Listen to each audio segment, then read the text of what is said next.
Donald Trump has once again put the spotlight on himself and on American taxpayers' wallets. In a move that has drawn widespread attention, he's reportedly suing the IRS for a staggering $10 billion over the release of his 2019 and 2020 tax returns. This latest legal battle raises more than a few eyebrows, prompting questions about accountability, transparency, and how public funds are being used in his ongoing legal and financial maneuvers.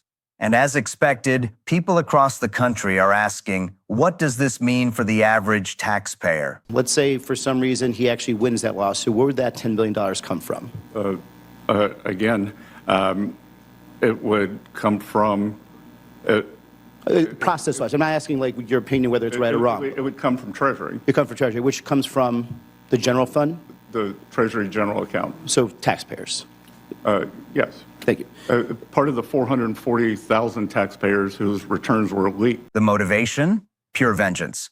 Donald Trump seems to be taking a John Wick approach, but instead of going after rivals, he's targeting the finances of everyday Americans. To put it in perspective, let's break down the numbers. $10 billion spread across 440,000 taxpayers comes out to roughly $22,000 per person. That's a hefty sum if it ever actually reaches anyone. So the real question on everyone's mind, when or even if those checks might actually materialize. If the president prevails in this lawsuit, he's going to be able to pocket that money. My question is the president, has anyone in the president's office talked to you about this lawsuit in any regard? They have not, and the president has said he will donate the proceeds to charity. You may have missed that. And let's not forget the generosity angle, because clearly this is all just Trump's way of showing his big-hearted philanthropy, right? Of course, the idea that this lawsuit is anything other than a strategic move is a stretch, but it's easy to see why some might try to spin it as an act of pure generosity. Trump has said he's donated more than $100 million to charity, but he's never provided any proof. This morning, there is proof he donated a lot of money to charities for questionable reasons, and a lot of that money wasn't out of his pocket. Figures first reported by the Washington Post show Trump used his charity's money to pay his business expenses and make personal purchases. Whatever money came in, Donald Trump has distributed to worthy causes. And if there's anyone we can really count on for the inside scoop, it's Michael Cohen. That's right, Trump's longtime fixer. Trusting him on where Trump supposedly donates his money is about as reliable as trusting Elon Musk when it comes to, well, comedy. In other words, proceed with a healthy dose of skepticism. I mean, I heard about the formation of the Peace Summit, and I was like, is that PIEC? And hey, if I flopped that spectacularly, I'd probably start daydreaming about colonizing Mars too. But beyond the jokes, there's a serious angle here. Some are raising eyebrows about a potential conflict of interest, considering that Trump's own Treasury Secretary would oversee the massive sum potentially heading straight to his boss. Yet according to Besson, apparently, there's absolutely nothing to worry about. Do you have any final say at all in the process of this, or is the DOJ just going to instruct you to cut a check and or settle, and you have no independence to actually make a decision whether or not the president deserves $10 billion? Again, that is a DOJ matter. And so the DOJ will entirely make that decision if and whether or not the president should receive $10 billion. You have no say at all. Correct. So you would just have to write the check if you were told to write the check. Correct. Besson, of course, is downplaying his role like a true professional understater. I'm not the Treasury Secretary, he claims, just a humble check writer following orders. In fact, he jokes that he swapped his hands for pens just to keep up. But let's pause for a moment and talk about the numbers. $10 billion. Where does he even come up with these astronomical price tags? He sues the New York Times for $15 billion, goes after 60 Minutes for $30 billion. It's like someone scratches your car and you demand a yacht in return. The bigger problem?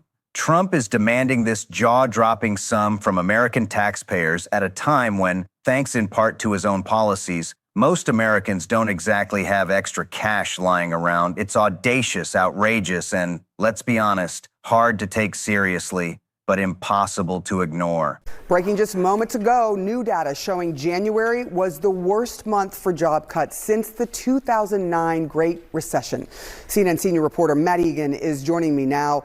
What else is this report telling you? Yeah, Sarah, look, this is a bad way to start 2026. A rough start to 2026? Not really. Waking up with a hangover, that's a rough start. But having our economy teeter on the brink, echoing the chaos of 2009, that's a full-blown disaster. Just take a look at the numbers. During the month of January, U.S.-based employers announced just over 108,000 layoffs. Now, that is roughly double January of 2025 and roughly triple the end of last year. In fact, Sarah, as you mentioned, this is the highest since January 2009 during the great financial crisis. Of course, that was just months after the collapse of Lehman Brothers. And somehow, back when the economy was in that kind of mess, our president wasn't out there making statements like this. The contrast is striking, to say the least. Look, we have the hottest country in the world.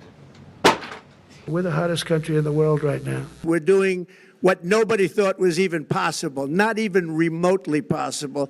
And on that point, he's not wrong. No one could have imagined a president imposing sweeping tariffs, driving up costs, cutting millions off healthcare and food assistance, and doing it all while claiming the economy is booming. Still confused about who Donald Trump really is? Let's break it down. He's suing his own Department of Justice for $230 million, hosting secretive meme-coin dinners that cost $1 million a seat. And don't forget that lavish gift from Qatar. How many more examples do we need before we all acknowledge what's staring us in the face? That he's using taxpayer dollars to line his own pockets and those of his family. I could be a stupid person and say, oh, no, we don't want a free plane. We give free things out. We'll take one, too. Exactly. Only a fool would say no to a free plane, but only a duplicitous, money-hungry autocrat would insist that this supposedly free plane didn't cost him a dime. Right, the Defense Department has confirmed now that the U.S. has officially accepted this. It's a Boeing 747 jet from Qatar. President Trump plans to use this after it receives sufficient security upgrades. How much will it cost to do this? Well, Errol, some estimates put this retrofitting, as they call it, to up to $1 billion. So the aircraft may be $400 million. It's going to cost $1 billion estimated. Let's be real. Every American loves a good investment opportunity, so long as when it's done, they're actually allowed anywhere near it. But don't expect that kind of fairness when it comes to Trump. When Democrats tried to attach one simple condition, saying that after $1 billion taxpayer dollars went into retrofitting his plane, he couldn't just take it with him when his term ended, the GOP voted it down. I guess if you live in Trump's orbit, it's safe to assume you're getting a seat on that plane every single time. Meanwhile, Donald Trump and his family have pocketed nearly $4 billion, yes, billion with a B, in just about a year from the presidency. $4 billion in a single year. And yet somehow this self-styled philanthropist still needs other people to fund his ballroom, his newly renamed Kennedy Center, and even cover military pay during the government shutdown he helped create. Imagine the headlines if he actually paid the troops out of his own pocket. He'd be a national hero, but he can't do it because he's obsessed with the grift. Every bit of Trump's populist narrative, I'm helping hardworking Americans, I'm looking out for the little guy, I'm the only one willing to take on the Washington elite, is complete nonsense. Every renaming, every taxpayer-funded upgrade, every flashy moment in office is just another opportunity for him to line his own pockets and enrich his family one last dollar at a time. Donate the proceeds to charity. You may have missed that. I didn't miss it. I just can't bring myself to believe it.